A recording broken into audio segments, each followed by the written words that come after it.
নামাজ কত রাকাত, নিয়ত কিভাবে করব, কি কি স্পেশাল আমল আছে।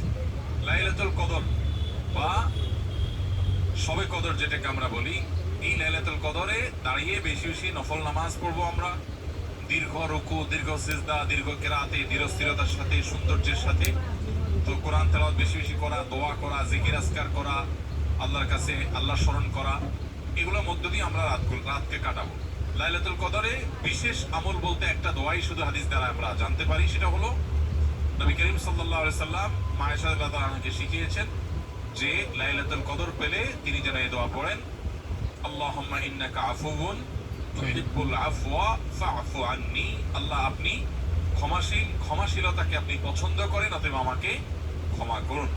এই দোয়া আমরা বেশি বেশি পড়বো। এর বাইরে লাইলাতুল কদরের বা শবে কদরের আলাদা কোনো নামাজের ফরম্যাট নাই যে এত সংখ্যক রাকাত পড়তে হবে এবং প্রথম রাকাতে অমুক সূরার সাথে অমুক সূরা এতবার, দ্বিতীয় রাকাতে তমুক সূরা এতবার, এরকম কোনো বাধ্যবাধকতা নেই।